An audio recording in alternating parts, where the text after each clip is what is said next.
el ser solidario, el ser social, saber ser. La otra es saber hacer, que aprendan a hacer cosas concretas y dar resultados. Esa es muy poderosa para los agrónomos, saber hacer. Implica saber predicar con el ejemplo en general. Y la tercera, tal vez igualmente importante, es saber,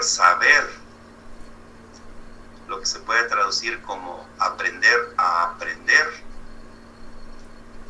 Y este coronavirus lo que nos va a dejar de resultado positivo es precisamente para ustedes ese, que van a aprender, o no lo ven así. Porque cuando es presencial la docencia, aprendizaje, cuando es presencial, pues si algo no entienden van al cubículo del profesor y les da una asesoría y rápido salimos del asunto, ¿no? Pero así de lejos está complicadillo. Por eso es muy, muy importante que desarrollen sus capacidades de aprender a aprender o saber. Y siempre apliquen los 3 saberes en su vida.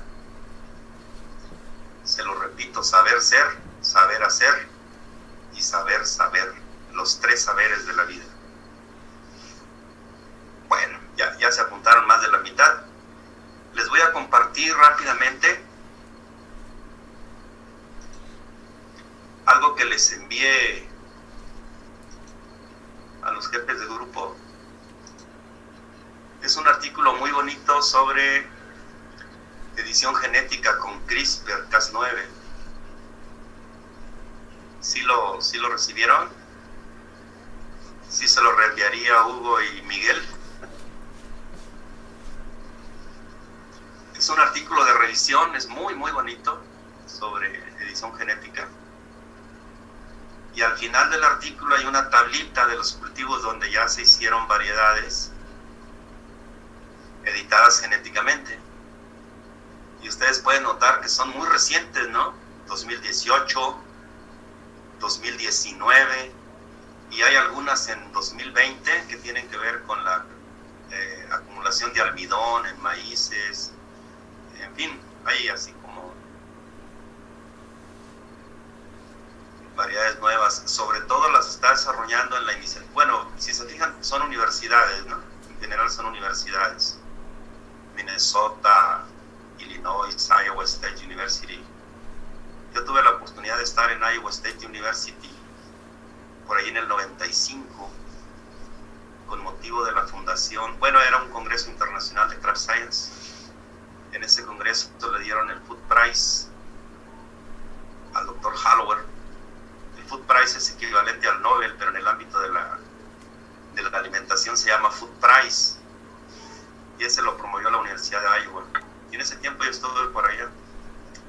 Se inauguró también el Centro de Genética Molecular, o el Laboratorio de Genética Molecular, que era un edificio del tamaño del edificio de fitotecnia, como para que se den idea de la importancia que le dieron en su tiempo en Estados Unidos a la genética molecular. O sea, el laboratorio de genética molecular era del tamaño del edificio de fitos. Pero en fin, ahí al final del artículo van a ver las variedades que se han generado. Y en cuanto a la iniciativa privada, quien está trabajando mucho más en esto es Pioneer. Ya saben que ahora están aliadas DuPont, Pioneer y varias empresas, y que ahora se llaman Corteva. Entonces esta gente, sobre todo Pioneer, está desarrollando maíces resistentes a enfermedades, a varias enfermedades, porque los híbridos Pioneer lamentablemente son susceptibles a hongos de la espiga, hongos de la hoja, etc. Están trabajando en edición genética en ese sentido. O sea, tomaron una línea diferente los Pioneer. Bueno, ahora Corteva, aliado con otras empresas, en contraste con Monsanto Bayer, que ellos fueron por la transgenosis. En fin, denle una revisada al artículo, está muy,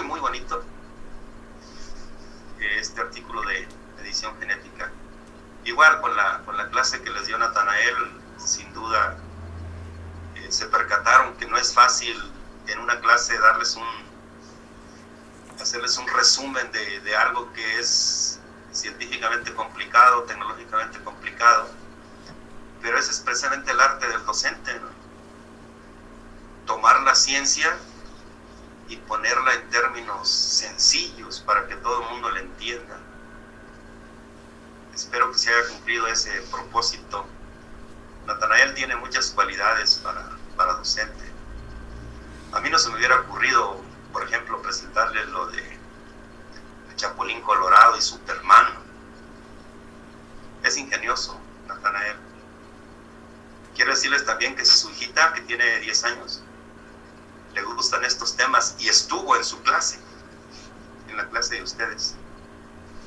En fin, ese lo tienen ahí, se los envían los jefes de grupo. Les digo, es un artículo muy, muy bonito.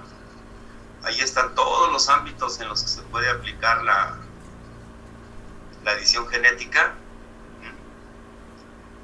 En general, les quiero comentar que si bien son productos derivados de la ingeniería genética, no son transgénicos. Es el mismo material de la propia especie. Entonces, aunque alguna gente pretende regularlos como transgénicos, no lo son. Por eso es importante llamarles a las cosas de manera propia. A los cultivos, si se les introduce ADN de otra especie, hay que llamarles de manera propia transgénicos. Y hay ejemplos en jitomates, en muchas especies. Ahí denle una revisada en todas las aplicaciones. Arroz, miren, cantidad de almidón, tipo de almidón en arroz, ¿sí? O sea, elevar la calidad nutracéutica de los cultivos va a ser una aplicación muy importante de la edición genética. Sin duda, la resistencia a enfermedades, ¿no? Esas para los agrónomos y los productores es muy importante. Por resistencia a todo tipo de estrés, sequía, heladas. Va a estar interesante la edición genética. A nosotros ya nos tocó esa etapa. Yo estudié mi posgrado en genética cuando estaba en pleno desarrollo la transgenosis. Yo soy de ese tiempo y ustedes son el tiempo de la edición genética. Ese es el tiempo que les tocó. Pero en fin, denle una revisadilla, está muy bonito ese. Voy a dejar de compartir esto para regresar a nuestro tema, que tiene que ver con la situación que existe en nuestro país. ¿Sí me escuchan bien? Sí, profesor.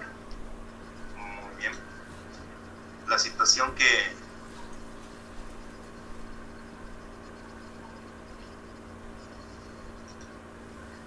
existe en nuestro país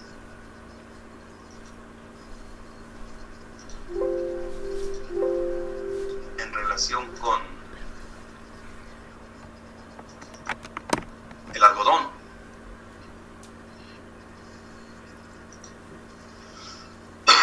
Recordarán que estuvimos hablando de los principales estados productores y solo me voy a regresar un poquito para recordarles algo muy importante. Miren, si bien el algodón, en particular el Gossypium hirsutum, que es el que más se siembra en el mundo, es originario de Mesoamérica. ¿Qué quiere decir Mesoamérica? Sur de México y Centroamérica. Eso es lo que quiere decir Mesoamérica. Entonces, el centro de origen de los algodones Gossypium, sobre todo Gossypium hirsutum, hay 51 especies, pero la que se cultiva es principalmente hirsutum. Entonces, tome nota de eso. Aún hay materiales silvestres de algodón en Mesoamérica, en el sur de México. Pero es importante que relacionen esto con lo que les decía algún momento, ¿no? Los transgénicos no deben usarse en los centros de origen, diversificación, domesticación de las plantas en general, sobre todo si son alógamas y si se pueden intercruzar. Solo lo recuerdo que los cultivados son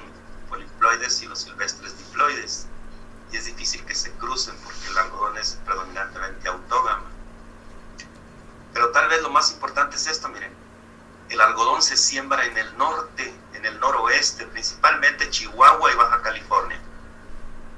Muy poquito en Sonora, Sinaloa. O sea, el estado más importante es Chihuahua.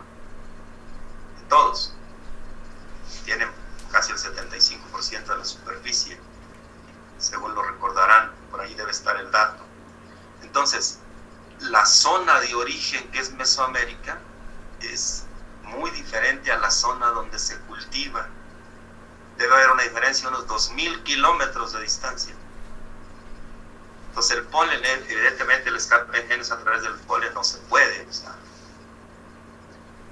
no obstante, hay políticos que pretenden eliminar el uso de variedades transgénicas de algodón y eso ha generado muchos problemas. ¿Ustedes qué opinan en principio? La zona de origen es acá, en el sur-sureste de México, y se siembra en el noroeste, como a 2.000 kilómetros de lejos. Les digo esto porque lo que analizábamos antes eran los riesgos, ¿verdad?, del uso de variedades transgénicas. Y si estamos hablando del algodón, pues estamos hablando de variedades transgénicas. ¿Cómo está el flujo de la semilla? Bueno, las variedades, ya les había dicho, son principalmente de dos empresas, Bayer y BASF. Hay 34 variedades con título de obtentor en México, genéticamente modificadas, todas. Solo hay 2 variedades que se registraron por allá en los 90s por el INIFAP. Acuérdense que en los 90s fue la debacle algodonera, principalmente por problemas de plagas. De esas 34, solo se multiplican 14 variedades transgénicas en los Estados Unidos. Y por supuesto, el 95% de la superficie de México se siembra con algodones transgénicos. En el noroeste, recuerden. Pero en resumen, les fui platicando los problemas en la clase pasada. Aquí hay un resumen, miren. 3 aspectos centrales. Es semilla genéticamente modificada, hay desabasto de semilla. ¿Qué quiere decir? Que los productores quieren sembrar algodón, pero no hay semilla. ¿Por qué no hay semilla? Ahorita les voy a platicar algunas de las razones, pero el desabasto de semilla ha conducido a que muchos productores introduzcan ilegalmente de los Estados Unidos variedades de allá. Y ustedes lo pueden entender fácil, ¿no? Si el principal estado productor es Chihuahua y el segundo Baja California, y están de frontera con los Estados Unidos, y al otro lado del Bravo siembran algodones excelentes, todos transgénicos, desde luego, variedades nuevas, pues a cualquier productor se le ocurre ir por un costal o varios, ¿no? Se ha producido una introducción ilegal de variedades sin control. Eso no es buena idea, porque uno de los requisitos fundamentales de los transgénicos es que deben tener trazabilidad. Es decir, se debe saber quién lo vendió, quién lo compró, dónde lo sembró, para seguir los cuidados de reducción de riesgos. Por otro lado, el proceso de autorización de nuevos eventos biotecnológicos está detenido en México para todos los cultivos. Lo tiene detenido la Semarnat. El secretario anterior de la Semarnat, seguramente por instrucciones del propio presidente, detuvo la autorización de toda variedad transgénica, de todo evento biotecnológico. Y ahora la colega María Luisa, que es la nueva secretaria de la Semarnat, está en pláticas con los algodoneros para atenuar algunos impactos derivados de la falta de semilla. Fíjense, aunado a esto, son variedades transgénicas, hay desabasto, no hay autorización de nuevos eventos, pero lo peor del caso es tal vez que no hay variedades nacionales de ningún tipo, ni convencionales ni transgénicas. Abandonamos el programa de mejoramiento. Derivado de esa problemática, desarrollamos en este documento que les digo que elaboramos para el SNICS, la Secretaría de Agricultura, 3 estrategias. La primera, un programa de demanda de semilla.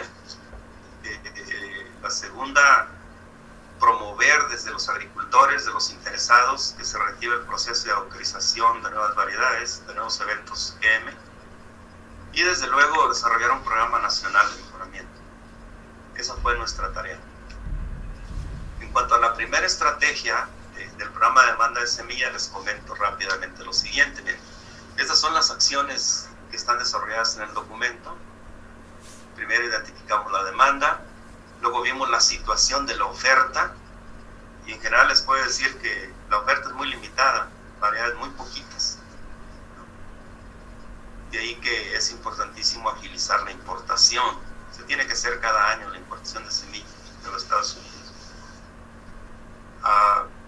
Podríamos pensar que con variedades convencionales se podría mantener la producción algodonera de México, pero realmente no es así, por unas 2-3 razones. La primera es que no tienen la calidad de fibra suficiente, y la segunda es que no tienen resistencia a las plagas que aquejan al cultivo. Además de que, pues obviamente el control de malezas tendría que hacerse de otra manera. Aquí está la demanda. Miren, la semilla que ocupa México de algodón, solo para Chihuahua, 1.576 toneladas de semilla, y en todo el país 2.390 toneladas de semilla cada año, ¿sí? Todo esto está en riesgo. Para el año 2021 se espera que se siga reduciendo la superficie algodonera de México, debido precisamente a que las variedades que están autorizadas en México están en desuso en los Estados Unidos. O sea, ya no se produce semilla, pues. Bueno, por otro lado, solo 2 empresas comercializan algodón en México: Bayer con sus marcas Delta Pine, y Bass con las marcas Fiber Max y Stoneville. Pero aún que sean 2 empresas, pues la oferta es muy limitada, porque las variedades que están autorizadas para México y los eventos que tienen ya son viejas, y ya esas variedades ya ni siquiera están en los catálogos de las empresas, de tal manera que producir semilla es muy complicado. Por ejemplo, esta variedad está autorizada para México, la FM2484. Su producción de semilla es muy costosa, debido a que solo se tienen que poner lotes para México. Ya no se siembran pues en otros países. Hay variedades nuevas para el mundo. La oferta internacional es mucho más grande que la oferta aquí en México, y eso pone en desventaja a los productores, ¿no? Porque no les da acceso a las variedades nuevas que tienen mejor calidad, mejor productividad, mejores características en general. Aquí están las variedades que están en los catálogos de las empresas, que en el año 2020 están las variedades de Bayer y de Bass. Parece que las de Bayer son las Delta Pine, las de Bass, Fiber Max y Stoneville. Pero de todas las variedades que hay, que son muchísimas, solo hay 1, 2, 3, 4, 5 variedades que se puede importar semilla de ellas a México. De todas las demás no están autorizadas para México. Y en contraste con, bueno, estas son las de Delta Pine, pero de plano Bass no tiene ninguna autorizada. Esas están en azul, que son 4, están en espera de permisos. O sea, que con esta lámina ustedes se percatan rápido cómo está limitada la oferta de semilla de variedades nuevas para el país. Profesor. ¿Ya? Sí. Y si, por ejemplo, el gobierno abriera como que permitiera la producción de esas variedades, ¿podría ser inmediato el uso de ellas? Ándele, es una excelente pregunta. Aquí está la respuesta. Lo primero que debe hacerse para atender la demanda de semilla, y de hecho se está haciendo a través del sistema producto. Miren, me da mucho gusto compartirles que en los diferentes cultivos de México los productores están organizados en sistemas producto. En general ahora están medio desmantelados, ya no funcionan. Esos sistemas producto se crearon cuando se hizo la Ley de Desarrollo Rural Sustentable, por ahí al principio del siglo XXI. Lamentablemente no todos funcionan, ahora están desarticulados, pero el sistema producto de algodón es uno de los que sí funciona. Ellos se encargan de hacer los censos de cuántas toneladas de semilla necesitan los productores, quiénes van a sembrar, etc. Es un proceso que se requiere tiempo, más o menos de 12 a 18 meses desde que se hace el censo de la demanda por región y por variedad hasta que se solicita a las empresas que les vendan esa semilla, que la importen. Pues es mucho tiempo, de tal suerte que el Estado de Producto siempre acompaña vigorosamente esa gestión. Y una vez que se hace la solicitud, pues las empresas incluyen la semilla que demanda México en sus planes de producción. Recuerden que la semilla no es como una fábrica de tornillos, pues. Se tiene que planear la producción, o sea, se tiene que saber la demanda. Una vez que se sabe la demanda, se planea la superficie. Recuerden ustedes que hay que incrementar, si es el caso, la semilla básica y luego registrada y luego las certificadas, si es el caso, aunque en el caso de algodón no es así el proceso, porque como es importada, se importa como declarada. Si recuerdan que para producir semillas se lleva varios años, ¿no? Entonces miren, desde que ya tienen la demanda, ¿saben cuánto necesitan? En el año 1 hacen la planeación de la producción, incluye la demanda. En el año 2 producen la semilla, o sea, eso sí ya tienen incrementadas las categorías respectivas, ¿no? Si tienen suficiente. Si no, pues eso se complica aún más. Y hasta el tercer año la pueden vender o liberar o comercializar. Por eso es importante que la solicitud de semilla se hacen con 1 año y medio o 2 de antelación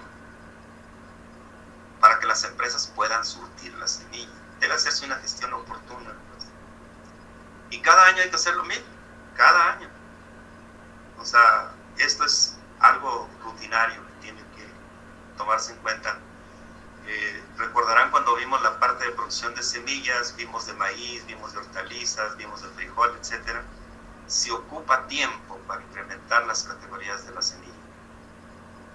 O sea, no es de que si el gobierno mañana dice, sale, pues traigan semilla de estos eventos biotecnológicos en las variedades que los tengan, tráiganlas donde puedan. Pues sí, puede ser hoy que lo decidan, pero la semilla no va a estar hoy, va a estar hasta dentro de 2 años. Es larguillo, muy larguillo. Ahorita van a ver por qué. Alguna otra estrategia que planteamos en el documento es el licenciamiento. ¿Qué quiere decir? Que las empresas como Bayer le dieran permiso a México a través del INIFAP de que incrementara la semilla de las variedades que están autorizadas en México para atender a los productores de México, dado que ya no están en los catálogos de las empresas. Eso en principio las empresas Bayer BASF están anuentes, digamos. Claro, tendría que pagarse regalías porque las empresas no son, ¿cómo se llama? Damas de la caridad, ¿no? Su negocio es generar dinero. El asunto empieza con esto. Miren, las medidas de bioseguridad para manejar transgénicos es muy costosa.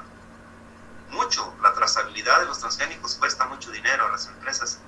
Y si licencian a México variedades para producir semilla a través de INIFAP, tendría que seguir todas las medidas, aunque fuera una institución mexicana. Y habría que contar con expertos en producción de semilla y manejo de OGMs, o sea, manejo de organismos genéticamente modificados. O sea, no es lo mismo manejar transgénicos que manejar frijoles no transgénicos o maíces híbridos no transgénicos. En los transgénicos hay reglas de acuerdo a la ley de bioseguridad, y cumplir todas esas reglas es lo que hace costoso el proceso. Entonces el licenciamiento nosotros lo vimos como poco factible para resolver el problema. Por esas razones están ahí. ¿Sí? ¿Qué hay en relación con las variedades convencionales, las no transgénicas? Pues, antes de los 90 se producía con variedades convencionales, ya les dije, la debacle algodonera ocurrió en los 90. ¿Sí? Pues en esta dirección lo primero que habría que hacer es un inventario de las variedades convencionales que siembran en México y en el mundo. Les voy a decir, en México prácticamente no hay. En el mundo sí hay algunos países como Argentina, India, etcétera, producen con variedades convencionales. Lo que debiéramos hacer es acopiar ese material y evaluarlas en nuestro país, ver cuáles se adaptan a las condiciones de los productores nuestros, ver cuáles cumplen los requisitos de la industria textil y desde luego acompañarlas con desarrollos tecnológicos en relación con control de plagas y malezas. qué? Porque no son resistentes a plagas ni herbicidas. No se tiene que acompañar una variedad convencional con investigación, control de plagas, enfermedades, maleza. Y desde luego habría que hacer un programa continuo de multiplicación. Ya les dije que tiene que planear y dura tiempo. Esta es una solución que no podría dar resultados rápido, ¿no? Porque primero habría que ver qué variedades convencionales hay en el mundo, evaluarlas unos 2-3 años en las regiones productoras de México, acompañarlas de tecnología para el control de plagas, malezas, y después planear su producción de semilla. Pues esto se lleva sus años, por lo menos unos 5 a 10 años. Entonces es una solución de mediano plazo. En la estrategia 2 tiene que ver con promover que se reactive el proceso de autorización de nuevos eventos genéticamente modificados. Y ahí las acciones prioritarias que desarrollamos fueron, desde luego, que el sistema de producto participe en todo el proceso, ¿no? En todo el proceso. El proceso, desde luego, de autorización de nuevos eventos está suspendido. El proceso es largo, dura alrededor, en promedio, 7 años, de 6 a 8 años. El cuello de botella actual es Semarnat. ¿Sí? Entonces planteamos una mesa de diálogo entre todos los actores. ¿Cuáles son los actores? Pues los productores, Bayer, BAS, los importadores, los industriales, la Secretaría de Agricultura, la Semarnat, que es el cuello de botella, Senacica, Biogem, y la de Gira, que es una instancia que depende de la Semarnat, que es donde está detenido todo el proceso. O sea, si no se autorizan nuevos eventos genéticamente modificados para que se introduzcan a nuevas variedades, México corre el riesgo de que el cultivo de algodón salga del patrón de cultivos. No tardará mucho. Les voy a presentar algunos datos que demuestran eso, ¿no? Fíjense, nosotros propusimos que el sistema de producto, junto con expertos, elaborar un documento donde destacara la importancia social y económica del algodón en México, el valor de la producción, la creación de empleos, la generación de divisas, el pago de impuestos, ahorro de subsidios. Acuérdense que el algodón es el cultivo no alimenticio más importante del mundo y que es el que más empleos genera en México y el mundo. Entonces, tiene una importancia social enorme. En México también es el caso de la caña de azúcar, por ejemplo. En fin, en ese documento la idea era que pusiera de manifiesto el impacto económico y social del algodón en México, expusiera su problemática, porque pues hay alarma, ¿no? Fíjense, en el 2018, estoy hablando de reciente, ¿no? Se sembraron alrededor de 241,000 hectáreas, pero en el 2020 solo 168,000, o sea, en 2 años la superficie sembrada de algodón en México se redujo 30%. ¿Esto a qué conduce? Conduce a que México ahora tiene que convertirse en importador de algodón. Y ustedes ya saben lo que implica que los países sean dependientes, ¿no? El proceso de autorización de nuevos eventos biotecnológicos es muy largo, les decía, dura alrededor de 7 años. No les voy a explicar todo el camino, ¿no? Pero miren, aquí está el promovente, o sea, el obtentor de una variedad transgénica, hace la solicitud en la ventanilla Semarnat, bueno, lo hace directo en Senacica, y ya de Senacica toma muchos caminos, ¿no? De Senacica se pregunta a instancias como la Biogem, que da una opinión, hay evaluación de riesgos, todo eso se hace en Senacica, participa muchas instancias, ¿no? Sector primario, el INIFAD, COFEPRIS, para que no haya monopolio. Todas estas emiten opiniones de los riesgos, de evaluación de riesgos. Riesgos de todo tipo. Es lo primero que se hace en una variedad transgénica, la evaluación de riesgos. Una vez evaluados los riesgos, se regresa el dictamen otra vez a Senacica, ¿sí? Y luego se envía de manera paralela de SADER, de SAGARPA, pues, a la de Gira. O sea, el camino es por un lado evaluación de riesgos y por otro lado la de gira, que es de Semarnat.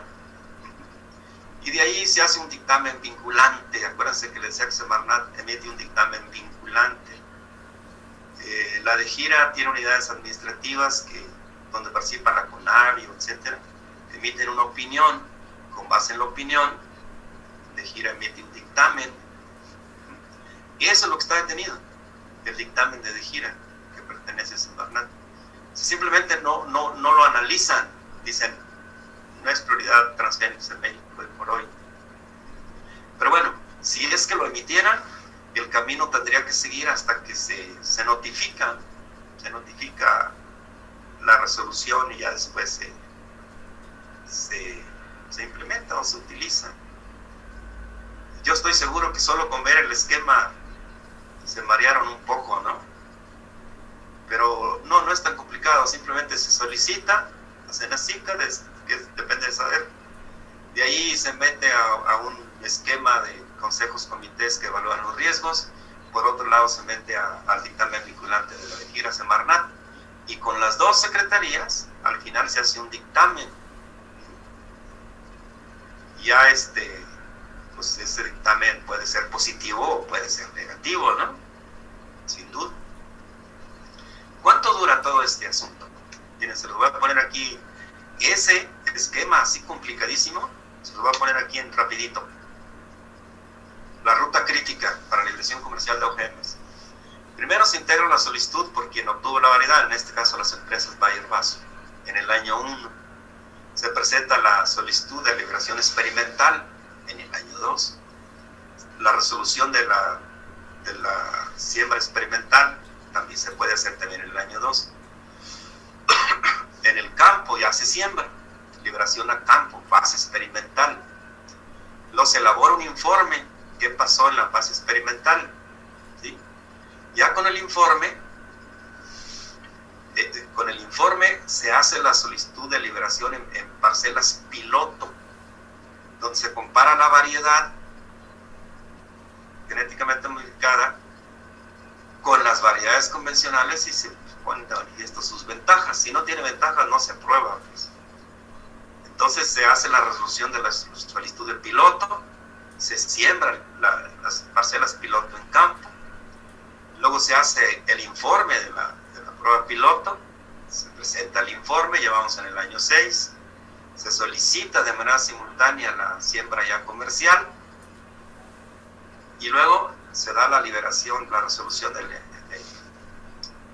la autorización de comercial y se libera en el campo ya comercialmente hasta 7 años después. Eso es lo que dura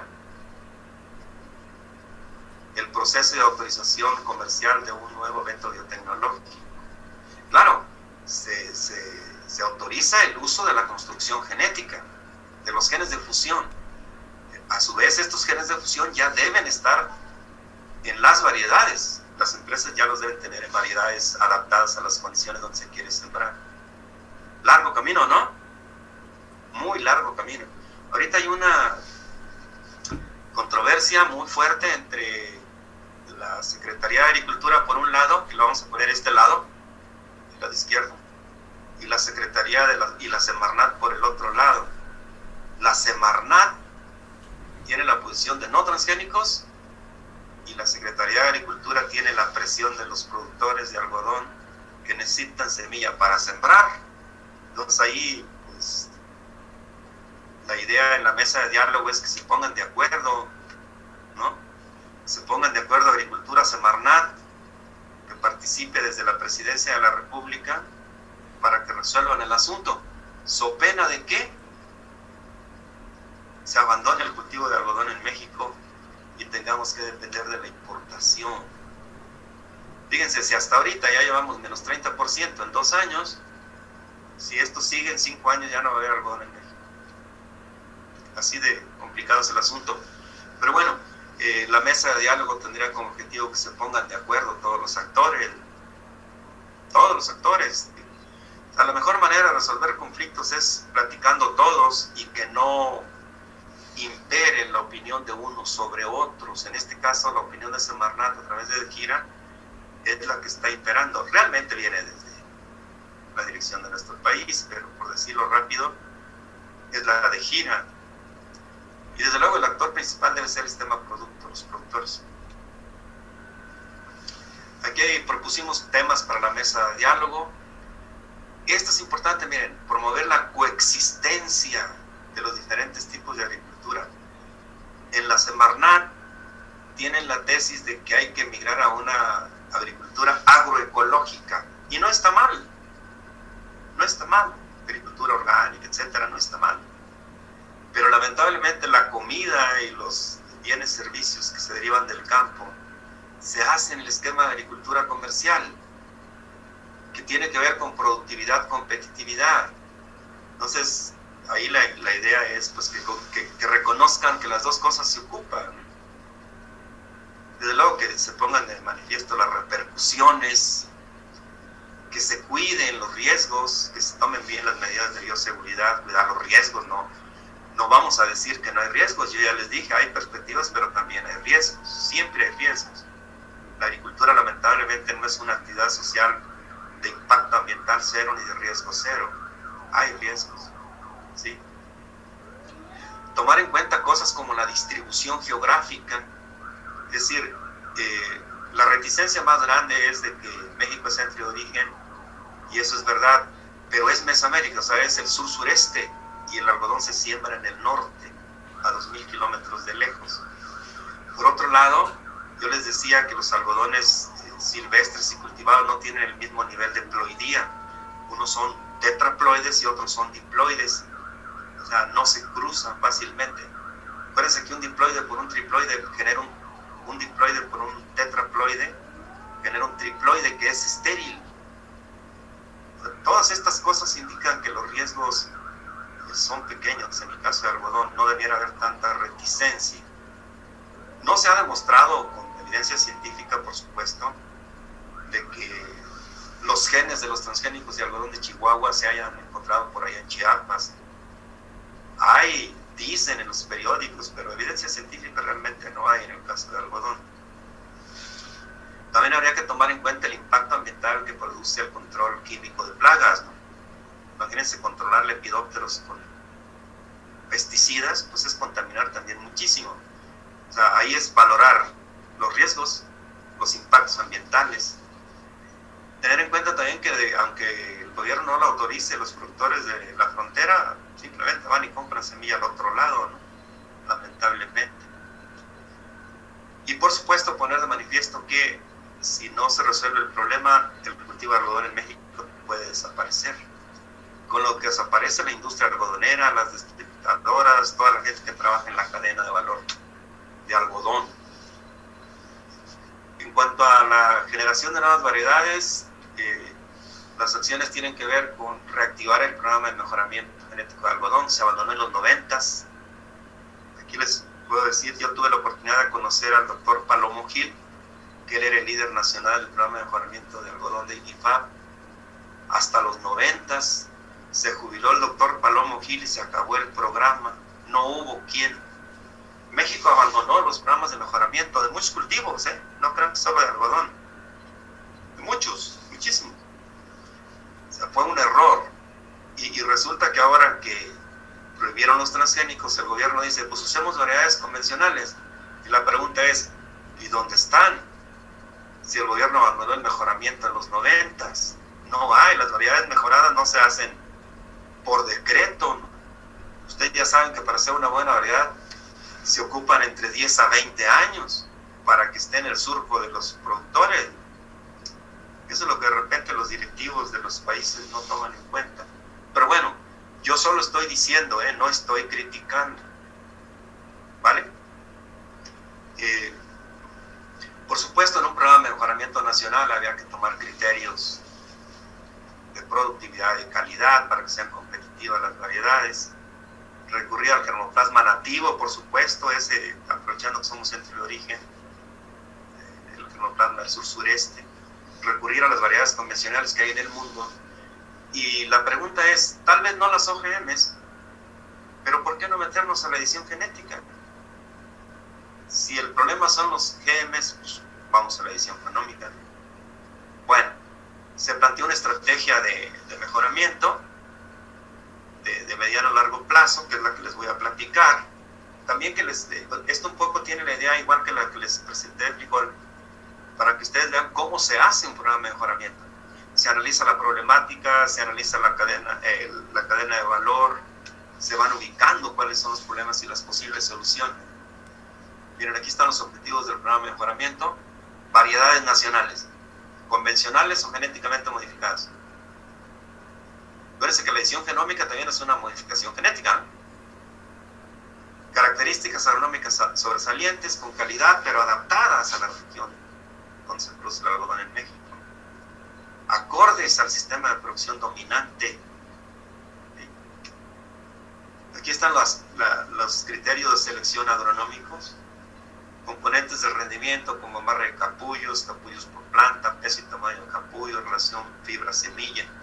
Estos son criterios de selección, acuérdense. Desde luego, resistencia a enfermedades, estas son las principales enfermedades del algodón. Resistencia a plagas, principalmente lepidópteros, gusano rosado, gusano bellotero, pico del algodonero, chinchilibus, piojo harinoso. Y uso eficiente del agua porque se produce en el noroeste, Chihuahua, Baja California, donde la limitante más importante tal vez de la agricultura es la disponibilidad de agua. Entonces, aprovechar de una vez el viaje, si vamos a hacer un programa de mejoramiento, pues ir generando variedades que sean eficientes en el uso del agua. Se siembra de riego el algodón, pues entonces, que en lugar de que den 4 riegos, que den 3 o tal vez 2, o sea, que uso eficiente el agua.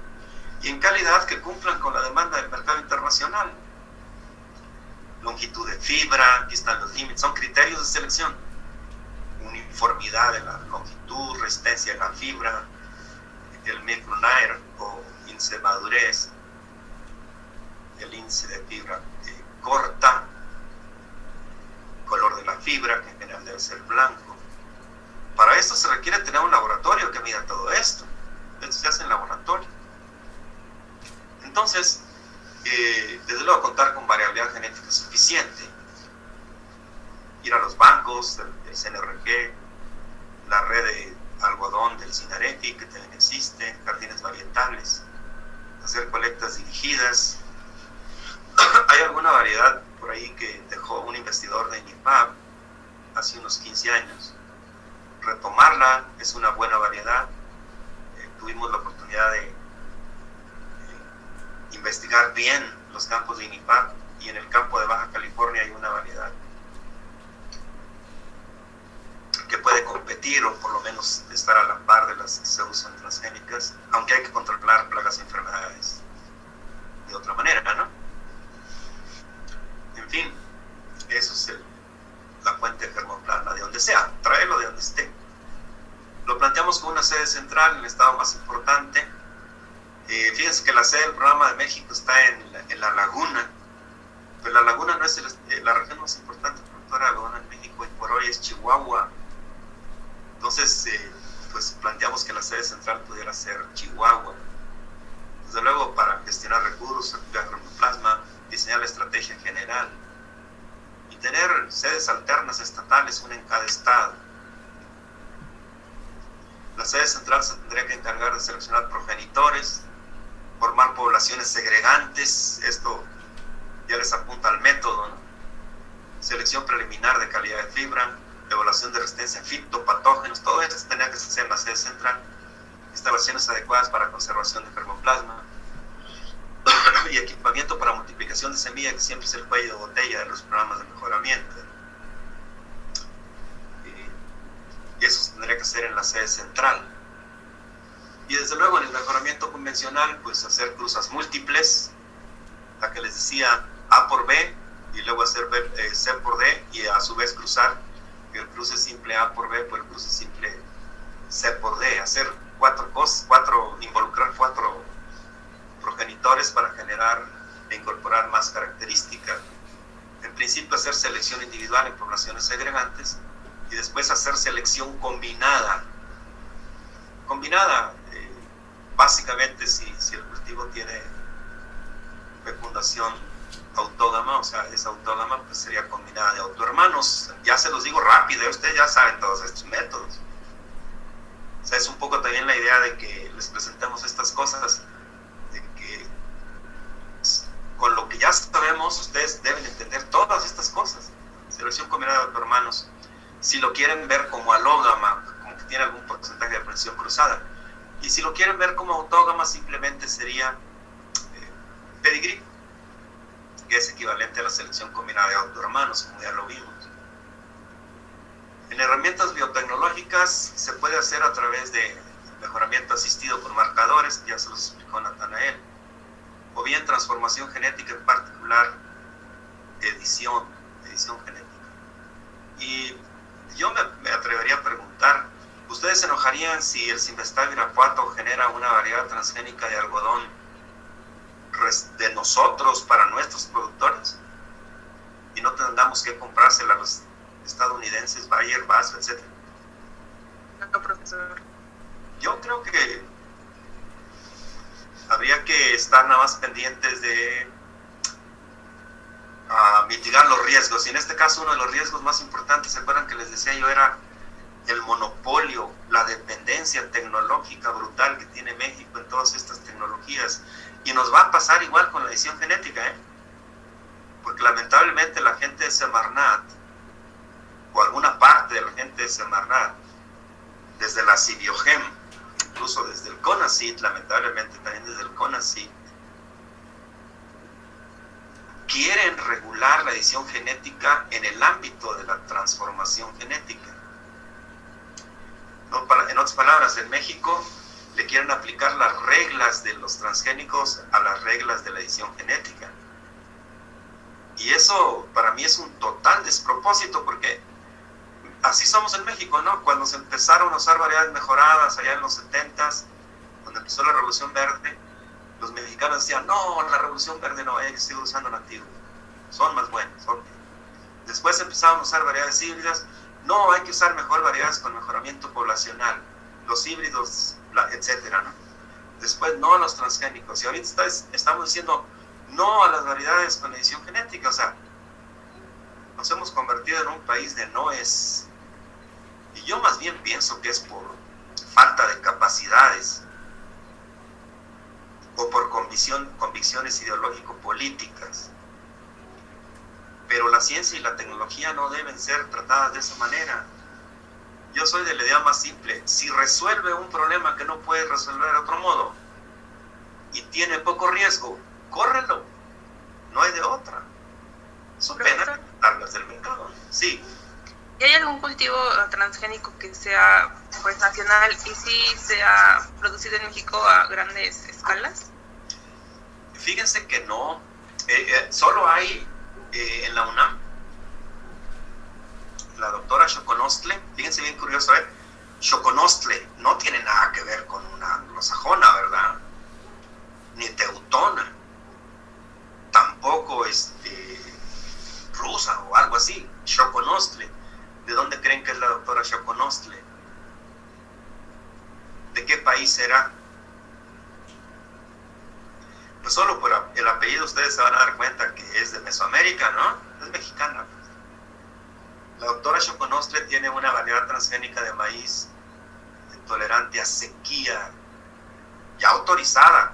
La doctora Xoconostle, yo tuve la oportunidad de conocerla hace algunos años cuando yo trabajaba en el Sistema Nacional de Investigación y Transferencia de Tecnología,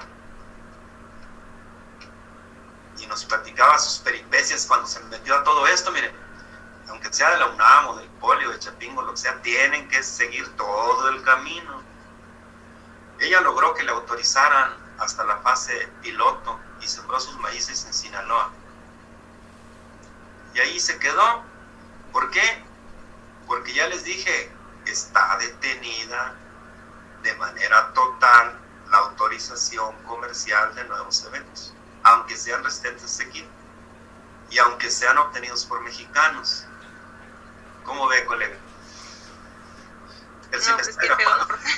¿Perdón?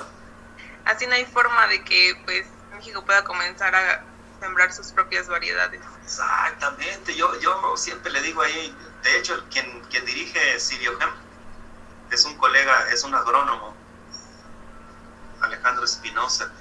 Cuando hicimos este trabajo de algodón, quisimos entrevistarlo como directivo de la CIBIOGEM, la Comisión Intersecretarial para la Bioseguridad de Organismos Genéticamente Modificados, que está en la Ley de Bioseguridad, que está aquí, miren, él es el líder de esto. Por aquí en el esquema debe estar CIBIOGEM, aquí está, miren, Secretaría Ejecutiva de CIBIOGEM, él es el secretario ejecutivo de CIBIOGEM. Entonces, él, aliado con la de GINA, esta CIBIOGEM la coordina el CONACYT, ¿no? Quisimos entrevistarlo para que nos diera su punto de vista, y ¿qué creen? No aceptó ni siquiera la entrevista el doctor Alejandro Espinosa. O sea, no quiso debatir con nosotros por qué estaba detenido el proceso. Solo me dijo por teléfono, porque en la 4T los transgénicos están prohibidos. ¿Les parece es una buena razón? Les pregunto. No, profe. Pues así de ese tamaño está, o sea, yo digo, cuando los políticos o los directivos de alto nivel de un país como el nuestro toman decisiones con base en posicionamientos ideológicos políticos en relación a cosas como la agricultura, se equivocan. Y en el algodón se están equivocando, como se están equivocando en muchas cosas, ¿eh?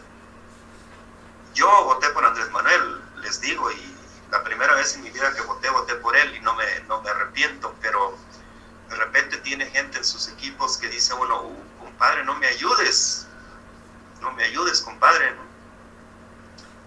Con tristeza les digo que el colega Alejandro, él es investigador de INIPAM, por cierto, estudiamos juntos el posgrado, ni siquiera fue capaz de darnos sus puntos de vista. O sea, cuando ni siquiera eres capaz de debatir y poner en juego tus ideas, tus argumentos, pues se convierte en una cuestión de posicionamiento de fuerza, ¿no?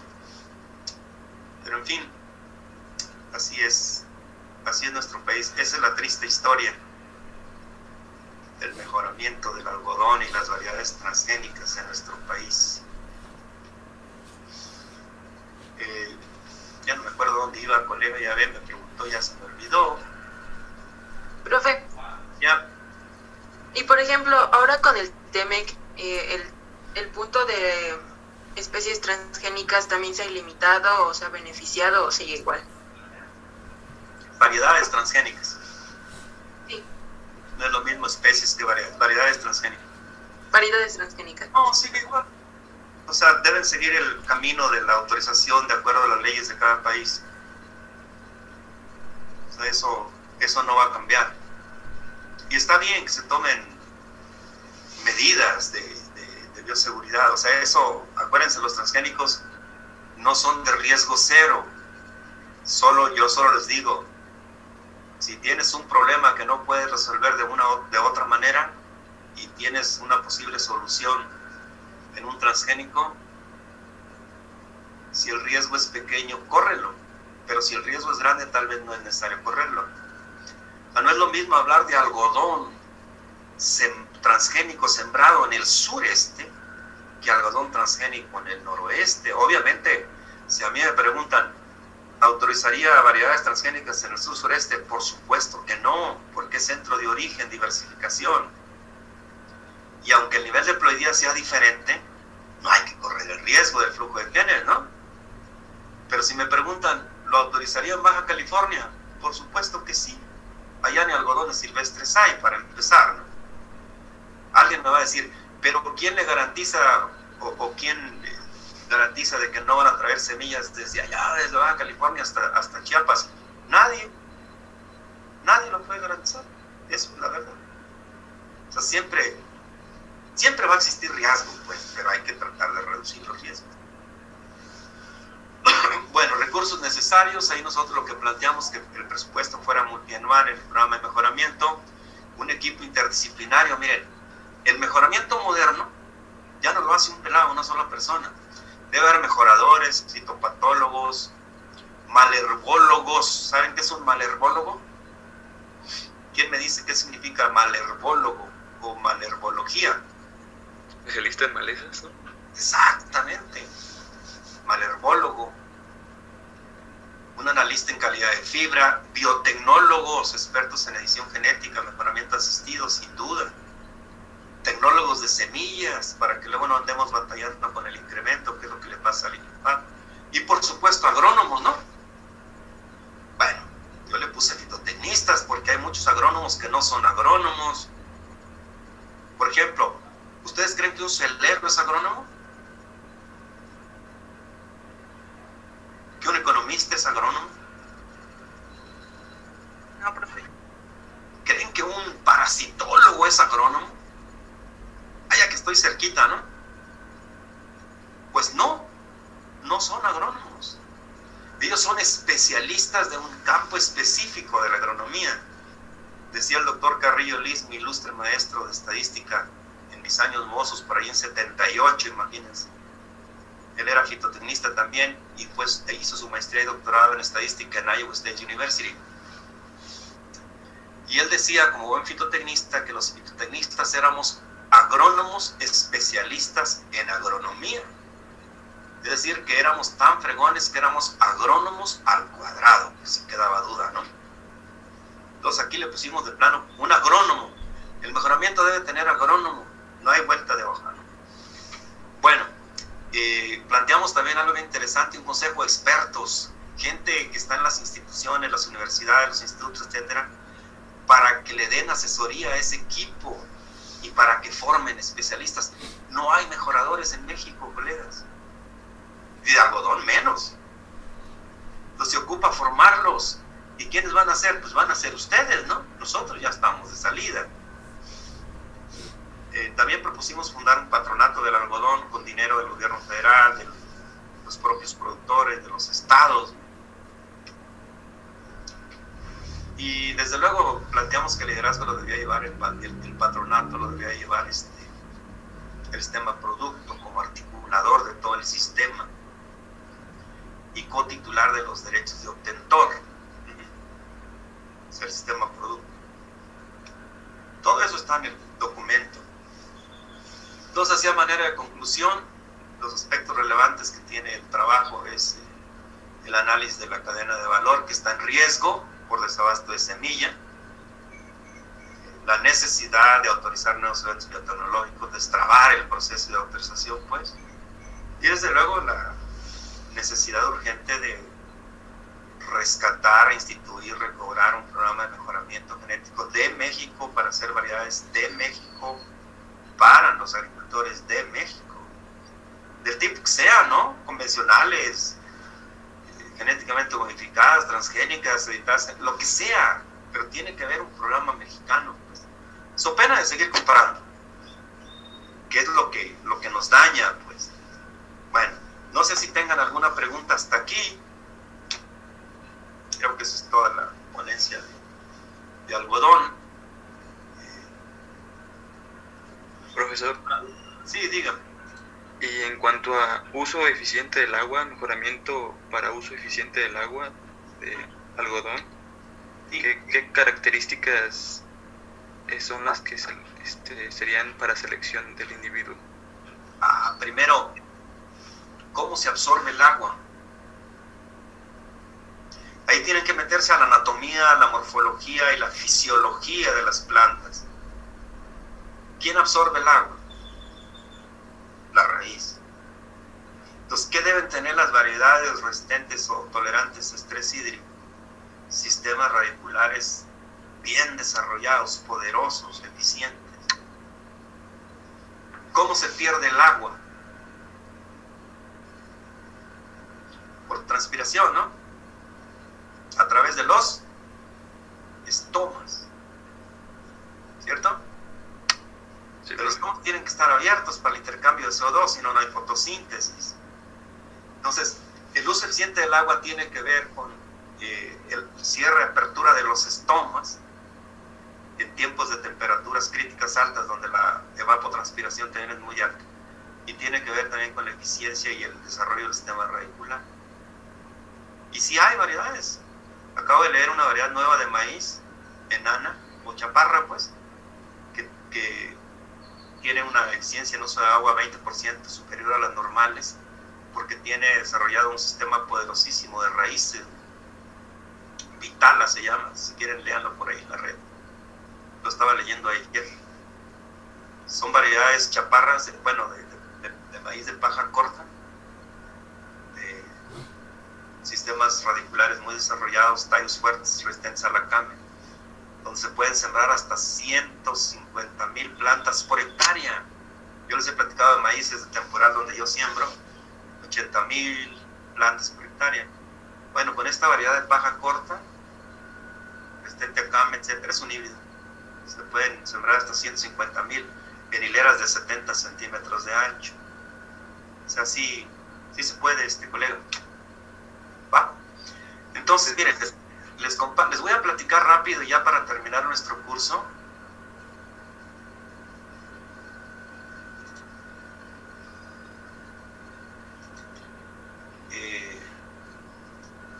Lo que hemos hecho nosotros en particular en tomate de cáscara.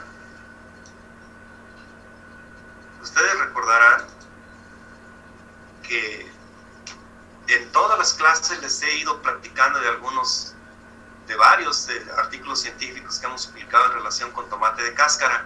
Voy a hacer un resumen nada más centrado en el mejoramiento y producción de semilla. Pero les digo de antemano que hemos trabajado toda la agronomía del cultivo, desde anchos de surco, arreglos topológicos, edades de trasplante de las plantulitas, siembras directas, control de malezas, nutrición, toda la agronomía del tomatillo. Pero en particular el mejoramiento y registro de variedades, porque es nuestro curso, por supuesto. Esto lo he hecho en principio junto con Natanael Magaña Lira, ustedes ya lo saben. Aquí me faltó poner también al doctor José Francisco Santiaguillo Hernández. Él trabaja en el Centro Regional Guadalajara de nuestra universidad. Él hizo su tesis desde licenciatura, desde quinto año de licenciatura. Empezó conmigo a colectar gisalis por todo nuestro país. Entonces me faltó ahí, cometí una omisión. Entonces, les voy a platicar esta ponencia que di el año pasado, en diciembre pasado, en un evento que organizó la Dirección General de Investigación de nuestra universidad, conjuntamente con la Secretaría de Agricultura, para poner de manifiesto las tecnologías que ha generado la universidad en diferentes ámbitos. Yo participé en la mesa de mejoramiento, por supuesto, participamos varios, y en otros ámbitos también, ¿no? Entonces les voy a compartir esa ponencia que di en diciembre. Ese es el contenido: el origen, distribución, importancia, sistemas de producción, variabilidad, mejoramiento, registro de variedades y producción de semilla. Para mí el mejoramiento genético debe terminar con la producción de semillas, si no, no sirve. Si sus variedades no las siembra alguien, trabajaron en vano. Empezaré diciéndoles que el tomate de cáscara es originario de nuestro país. Fue domesticado por las culturas mesoamericanas. Es una especie diploide 2N igual a 2X igual a 24. O sea, tiene 12 cromosomas en su genoma. Y tiene la particularidad de ser autoincompatible. Eso ya les expliqué la genética de la autoincompatibilidad. No me detengo, simplemente es autoincompatible. En los estudios que hicimos al principio con Santiaguillo, encontramos que se distribuye en todos los climas en México. En todos los climas. Este trabajo es muy bonito, es un libro que hizo Santiaguillo tal, miren, es el que les digo que trabajó conmigo desde que estaba en quinto año de Pitos. Es un librito del 2010. Es la distribución de las especies de Physalis en México. Physalis tiene 80 especies en el mundo. En México hay 71. Y es el mapa de la distribución de las 71 especies de México. Les puedo decir en resumen, la mayor diversidad genética de Physalis en México está en el occidente, en el centro occidente. No es porque yo sea de Jalisco, simplemente ahí está. Jalisco, Michoacán son las zonas de mayor diversidad genética de Physalis. Es decir, es el centro de domesticación, diversificación del Physalis. Si quieren encontrar genes de resistencia a agua, ¿dónde tienen que ir? Exactamente aquí en los círculos. Para eso sirven estos estudios. Es muy bonito este librito de Santiaguillo y tal. ¿Cuál es su importancia? Bueno, se los dije muy rápido, ¿no? Pero lo tenemos en todo el país, de hecho, desde California, en los Estados Unidos, hasta Panamá. hay Physalis silvestre. Pero la mayor diversidad del mundo se encuentra en México. Y el centro de domesticación, en particular de Physalis ixocarpa, es México. Lo que se come, pues, hortaliza. Vamos a ver su importancia entre las hortalizas. Miren, cuando empecé a trabajar el programa de mejoramiento en el 85, pues el tomate ocupaba como el lugar 20, solo se sembraba en el centro del país. Después de los 90 empezó a ocupar el 5º lugar, y ahí se ha mantenido en el 5º lugar, 6º lugar. Solo se siembra más superficie de cebolla, chile, jitomate y papa, y después sigue tomate de cáscara. Esta foto es muy bonita, cortan la planta completa, es en Jesús María, Jalisco, en los Altos de Jalisco. O sea, dan un solo corte, cortan la planta, pues. Ahí como lo pueden ver. Genera mucho empleo. Antes los estados típicamente productores de tomate eran los del centro. O sea, ¿qué quiere decir? Morelos, Puebla, Hidalgo, el Estado de México, sin duda, Guanajuato, los estados del Bajío, Michoacán. Todo esto era la parte importante, Jalisco. Aquí se cultivaba antes de los 80, el centro. Pero después de los 90 se empezó a ir al noroeste, Nayarit, Sinaloa, Sonora. Ahorita el principal productor de tomate en México es Sinaloa. ¿Por qué? Porque empezó a exportar a los Estados Unidos. En el Valle del Carrizo, que está en la intersección Sonora-Sinaloa, se cultivan cada año más de 10,000 hectáreas de tomate. Sinaloa, Puebla y Jalisco son los principales estados ahora. Antes eran los de acá del centro y sur. ¿Sí? El promedio debe andar ahora alrededor de unas 15 toneladas por hectárea, pero el potencial es más de 40. Nosotros hemos tenido ensayos de rendimiento de variedades nuestras, donde hemos obtenido más de 80 toneladas por hectárea.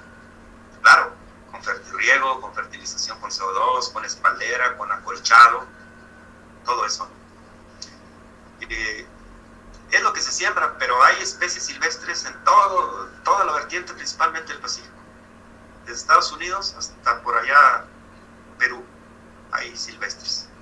Aún hay silvestres. Más o menos se cultivan 50,000 hectáreas al año, en promedio. Es una planta, un cultivo que demanda muchos jornales, hasta 150 por hectárea, desde que plantan, deshiervan, cosechan, etc. Y bueno, ustedes saben los principales usos, ¿no? Salsa verde, salsa roja, enchiladas verdes, enchiladas rojas, todo verde, todo rojo. México es 2 colores. México tiene una comida de 2 colores, verdes y rojas, ¿no? El consumo per cápita ha estado alrededor de 7.1 kilogramos per cápita. Es una foto de la hora Chapín, la primera que registró nuestra universidad de todas las especies. Nos tocó en suerte ser los pioneros en el registro de variedades. En cuanto a los temas de producción, les puedo decir que se aprovechan hoy por hoy todos los recursos genéticos. Esta foto es en Michoacán, en Queréndaro. El tomate creciendo, es tomate silvestre, creciendo entre los maizales y los orgales. Uno puede encontrar silvestres, arbences, toleradas, fomentadas, cultivadas, logradas, todas las categorías de germoplasma. Esto ustedes lo vieron en sus cuevas, seguramente, ¿no?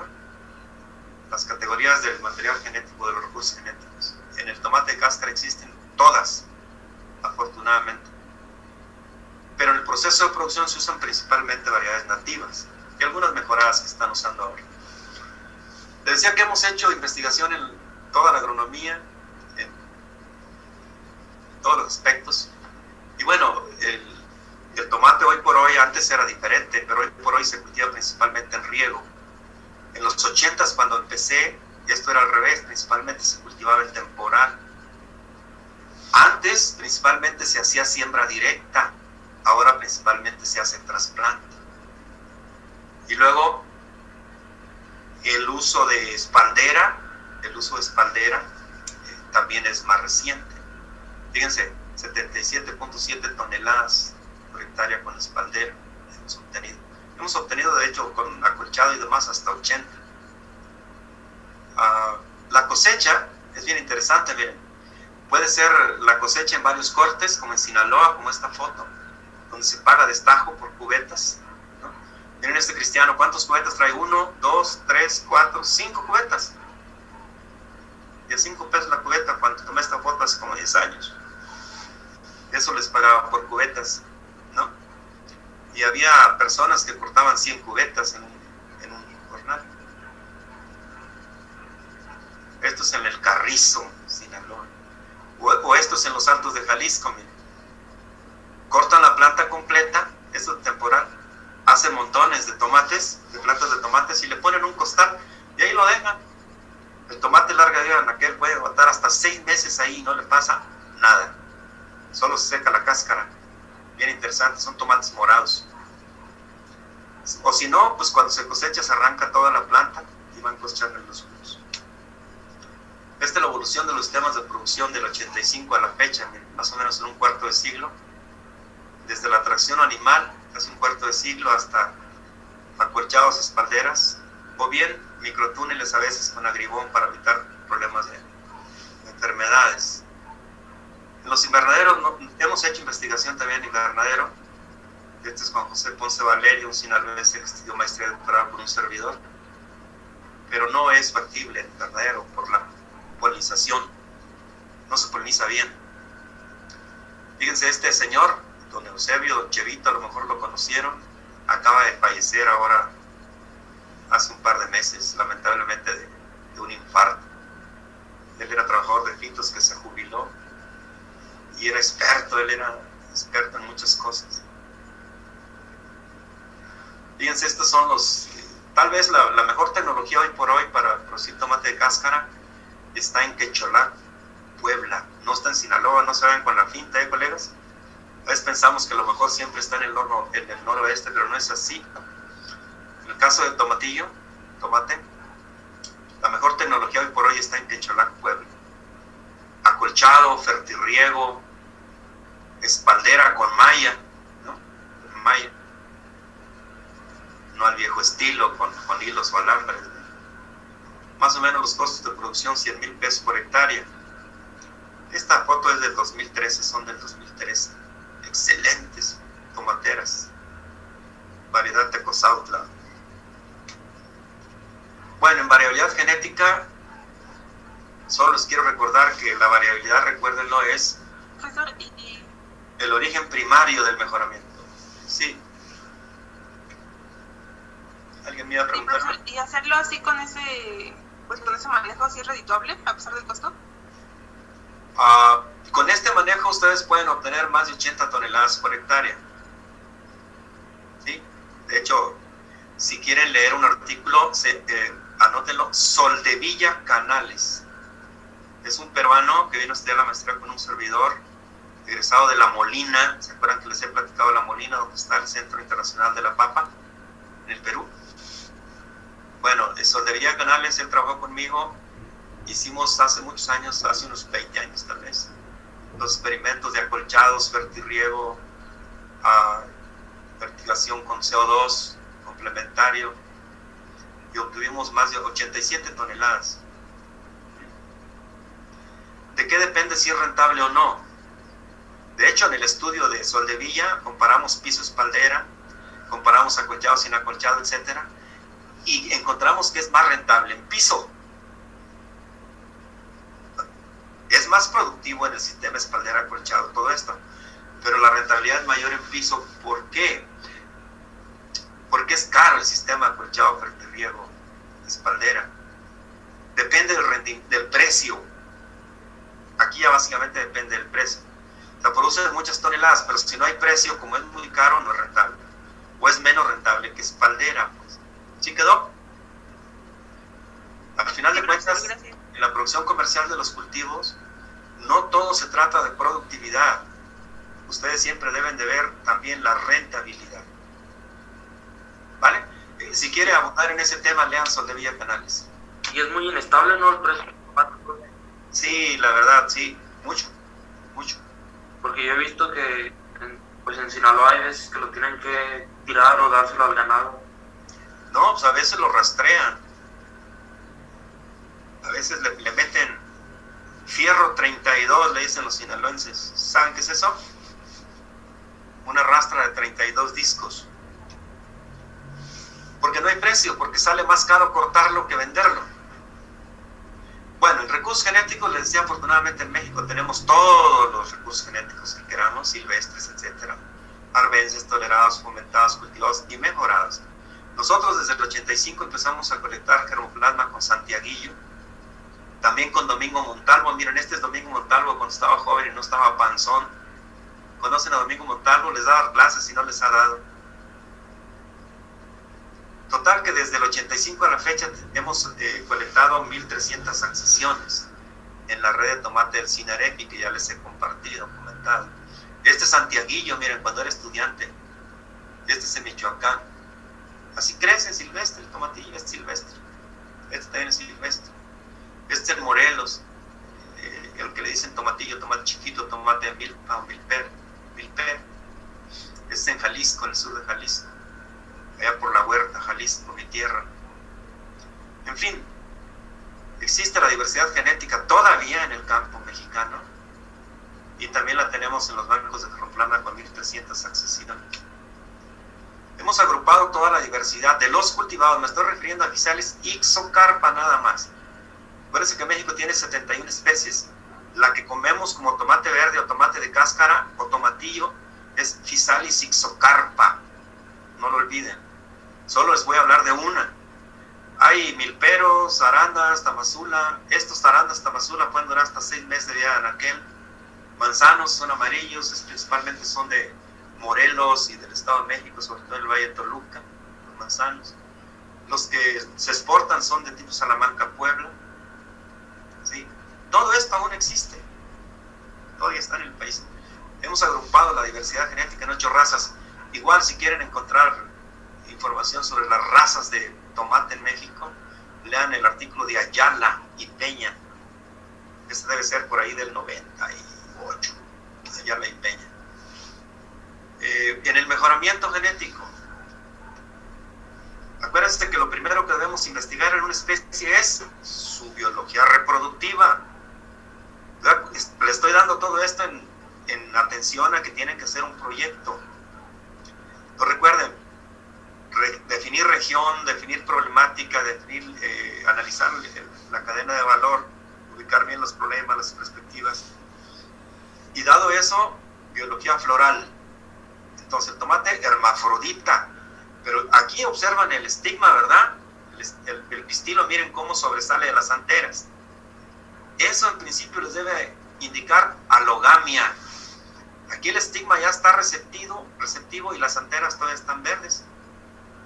Todavía no abren, miren, todavía no presentan la dehiscencia como estas de acá. Entonces, ¿qué quiere decir? Madura primero a la parte femenina. Entonces, no obstante que el tomate es hermafrodita, dado que es autoincompatible, es alógama obligada, y eso nos conduce a pensar bien las estrategias de mejoramiento. Entonces, polinización cruzada, principalmente de abejas. Si quieren poner tomates bonitos, no abusen de los pesticidas, porque si no hay abejas no hay polinización, y si no hay polinización no hay frutos, ¿sí? Bueno, dado que es autoincompatible, junto con el doctor Fidel Márquez Sánchez, mi tutor, que ya les he platicado de él muchas veces, siempre lo hago con mucho cariño, con él nos dimos a la tarea de analizar las posibilidades de mejoramiento del tomate de cáscara. Y publicamos el primer artículo en 1990, está en la revista Chapingos del año 90.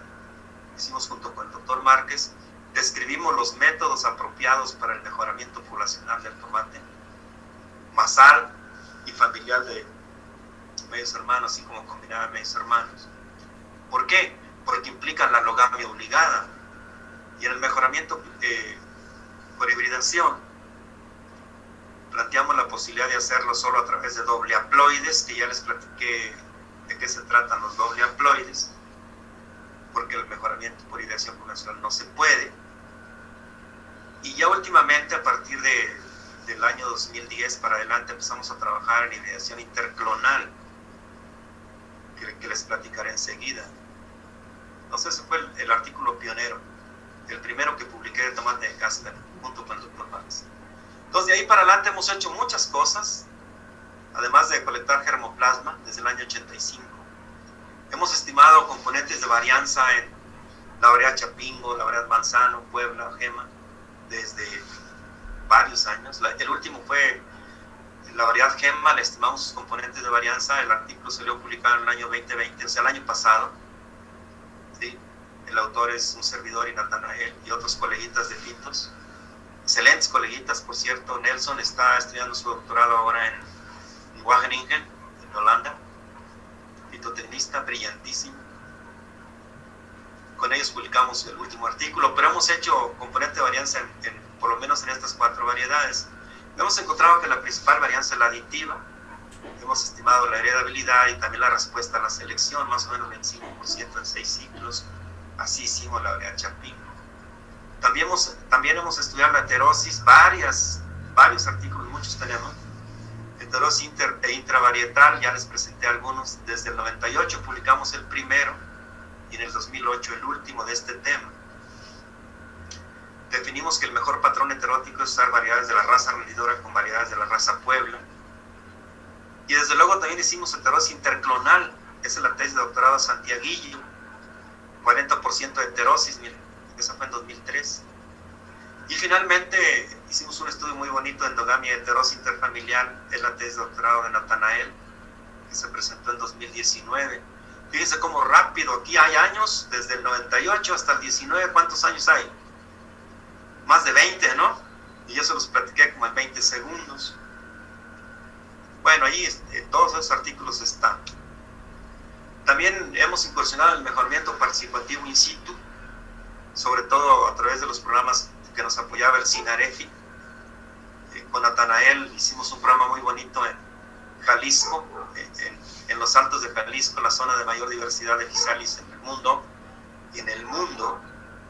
Y de este programa de mejoramiento participativo in situ, finalmente, ya no tuvimos apoyo de SINAREFI, lo trajimos a Chapingo, allá duró como 5 años, y de ahí derivamos una variedad que le pusimos Jade. No es cierto, no. Esa fue Morado San Miguel, le decíamos antes, y finalmente la registramos como Zafiro.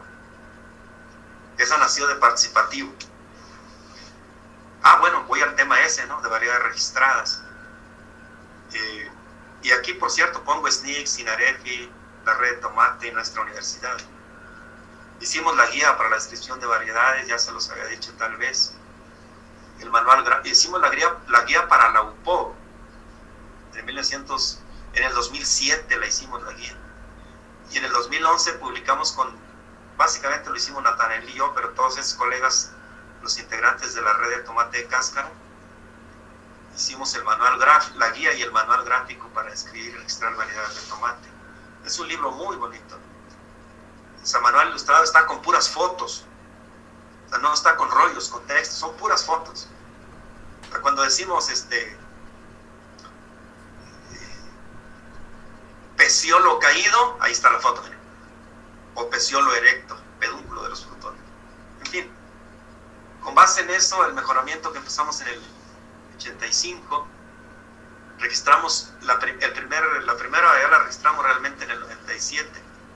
El título de obtentor nos lo dieron en el año 2000, la variedad Chapingo.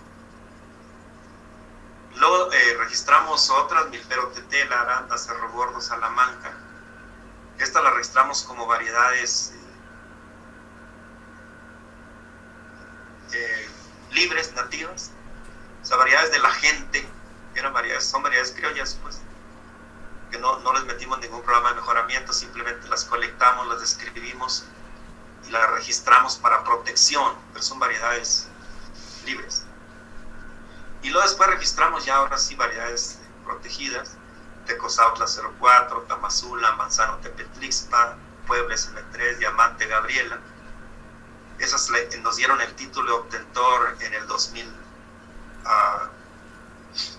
Esa la registramos, la Tecozautla, en el 2012, y estas Tamazula, Manzano, Puebla, Diamante Gabriela en el 2016 nos dieron el título de obtentor.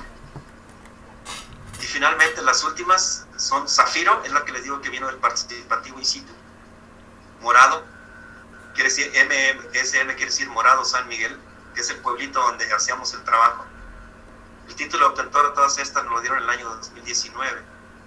La Ámbar, que es una variedad manzano, amarilla, D-Selecto, que es una avad verde muy bonita, que es derivada de un híbrido intervarietal. O sea, la diamante es un híbrido intervarietal y de la diamante derivamos la D-Selecto. Gema, que igual su origen es un híbrido intervarietal de variedades de la raza Rendidora y Puebla. Y Jade de esas son las variedades que registramos y nos dieron el título obtentor en 2019, las últimas. Esta me gusta mucho, miren, la Tamazula SM3. Yo soy por allá del rumbo del sur de Jalisco, Tamazula. Nótense que los tomates tienen el mismo tamaño en la base que en la punta. Y esta foto es en el campo San Juan de nuestra universidad, hace como 20 años. Ya no hemos sembrado la Tamazula, no nos da tiempo. En fin, esas son las variedades, hemos registrado 16. Si son 16, no me acuerdo, a ver. 1, 2, 3, 4, 5, 6, 7, 8, 9, 10, 11, 12, 13, 14, 15, 16. Y de esas 16, 12 son de la universidad y tienen título de obtentor. 4 son del dominio público. También hemos incursionado en la producción de semilla, en lotes aislados y demás. Hicimos la regla técnica, tenemos máquinas hechas con los colegas del Departamento de Ingeniería Mecánica para despulpar, para prebeneficiar, para secar y para limpiar semillas. Es una maquinita que hicieron los colegas de Lima, el ingeniero Gaitán, de aire y zarandas para beneficiar semilla de tomatillo. Todo lo hemos hecho con estudiantes, ¿sí? Hemos hecho también certificación por sanidad con PCR para detectar virus. Eso ya se los había platicado también. Hicimos el Tecozautla y Diamante. Y en el año 2012 producimos semilla certificada de Tecozautla, la primera vez que se produjo en México semilla certificada de tomatillo. Nosotros lo hicimos. Ahora la idea es que la universidad haga licenciamiento de las variedades para que algunas empresas o colegas produzcan la semilla de nuestras variedades. Va bien, yo creo que en este año se va a lograr que la universidad licencie sus variedades. Esta es la variedad Chapingo, miren, en el año 2001, en el campo Tlapiasco de irrigación. Y aquí está lo que hemos hecho. Hemos colectado armoplasma, estimado parámetros genéticos de todo tipo, hemos registrado variedades, hicimos el manual gráfico, en fin, desde el 85 a la fecha hemos hecho todas estas cosas que están aquí, pero sobre todo destaco que hemos publicado, miren, yo he publicado 103 artículos científicos, 67 de esos artículos científicos son de tomate de cáscara, de todos los tópicos: mejoramiento, recursos genéticos, nutrición, plagas, enfermedades, malezas, herbicidas, de todos. He dirigido 82 tesis de licenciatura, maestría y doctorado, 74 de esas son de tomate de cáscara. Entonces ya se percataron que yo he trabajado prácticamente desde el 85 en tomate de cáscara. He dirigido 51 tesis de licenciatura en tomate de cáscara, 18 de maestría y 5 de doctorado. Y hemos publicado muchos libros, folletos: la red de tomate, distribución geográfica, aprovechamiento del tomate, mejoramiento participativo, la guía, los recursos genéticos, la guía UPOL. Hemos publicado muchas cosas. ¿Qué estamos haciendo ahora? Estamos trabajando en resistencia antiloma, fusarium, resistencia a virus. Tenemos 3 materiales silvestres que son resistentes a muchos virus, con tesis de doctorado de seguro, por supuesto de maestría y doctorado. En el año presente acabamos de sembrar D-Selecto, Zafiro y Ámbar. Vamos a hacer un lote de selección para cada una de ellas. Esto lo sembramos hace 15 días. Y en hibridación hicimos el estudio de endogamia heterosis. Está en proceso de publicarse otros 2 artículos de la tesis de Natas. Acabamos de la semana pasada de publicar, de enviar a la revista Chapingo Serie Horticultura un estudio muy bonito de endogamia de medios hermanos y hermanos completos de César Barrera. Y ayer terminamos de poner en forma el artículo de Héctor Luna, su tesis de maestría en ciencias, que se graduó en el 19, también a la revista Chapingo. Y su tesis de doctorado, actualmente Héctor está en el doctorado con nosotros. Va a estudiar hacer híbridos interclonales con hermanos completos. Esa es la tesis de doctorado de Héctor. Y bueno, hemos tenido financiamiento desde luego de nuestra universidad principalmente, de la de GIP. Me acaban de aprobar mi proyecto estratégico de mejoramiento genético de tomate de cáscara. Aquí en la universidad normalmente nos dan alrededor de 250,000 pesos. Les digo porque acabo de leer el correo en la mañanita antes de la clase y me da gusto compartírselos. Siempre la universidad nos ha apoyado. El mejoramiento genético en la universidad nuestra es algo estratégico. Y bueno, yo reconozco y agradezco siempre la participación. Desde el 85 a la fecha, si no nos han ayudado los estudiantes de fitos primero y ahora los de horticultura junto con los de fitos, no hubiéramos hecho nada. ¿Sí? Por supuesto, también los estudiantes de posgrado, tanto de horticultura como de biotecnología. O sea, todo lo que les he platicado, los 70 y tantos artículos científicos, las 16 variedades, etcétera, lo hemos hecho con estudiantes. Eso es fundamental porque compartimos el principio esencial de la docencia-aprendizaje, enseñanza-aprendizaje, de aprender haciendo. Y yo soy firmemente creyente que nadie puede enseñar lo que no sabe y lo que no ha hecho. Me ocupo de hacerlo, me ocupo de que ustedes aprendan a hacerlo, porque la herramienta más poderosa para aprender es haciendo. Sin duda, hay muchos retos. Uno de ellos es que generemos variedades resistentes a virus. En eso andamos ocupados hoy por hoy, y en multiplicar la semilla de las variedades de la universidad para que las siembren los productores. Así se ve el Valle del Carrizo cuando hay ataque de Fusarium, barrenadores del tallo y virus. Triste, ¿no? ¿Cómo ven esta foto? Tristísima. Cero cosecha por Fusarium, virus y barrenadores del tallo. En fin, ese panorama nos indica que urge seguir trabajando más duro para esos tres problemas: barrenadores, Fusarium y virus. Esta foto la tomamos en el 2012 en el Valle del Carrizo. Aunque ustedes no lo crean, sigue igual. Y con eso, gracias colegas, y con eso terminamos nuestro curso. Con eso espero que hayan tenido alguna buena idea de lo que es el programa de mejoramiento de tomate. Me da mucho gusto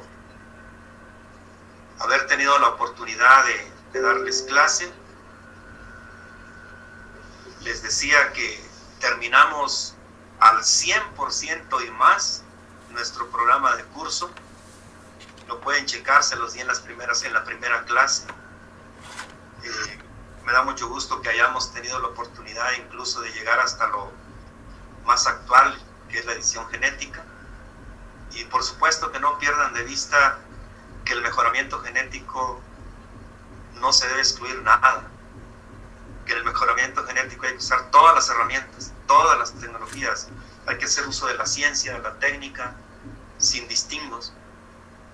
Y el propósito siempre, no lo olviden, cuando hagan mejoramiento y obtengan una variedad, nunca sirve para nada si permanecen los anaqueles de los mejoradores. Las variedades deben llegar a los surcos de los campesinos, a los surcos de los productores. Si no, el trabajo de mejoramiento no tiene ningún sentido. Entonces, reitero mi agradecimiento por haberles dado clase. Agradezco haber tenido la oportunidad de darles clase. Y espero que a través de este tiempo que hemos compartido cosas, tengan mejor idea de qué se trata la genética. Tuvimos que rescatar cosas de genética básica, de qué se trata el mejoramiento, cuáles son sus propósitos, sus fines, su historia, su devenir, para dónde va, qué sigue en el mejoramiento genético. Y sobre todo que hayan quedado suficientemente motivados para que se dediquen al campo maravilloso de la genética y su aplicación, que es el mejoramiento genético, que da como resultado variedades para que mejore la productividad de productores y campesinos de nuestro país. Con esto reitero mi agradecimiento, colegas, y el lunes nos vemos para la clase de asesoría en relación con la tarea. ¿Vale que vale? Sí, profe. Sí, profesor. Muchas gracias. Muchas gracias. Muchas gracias, profesor. Buen día.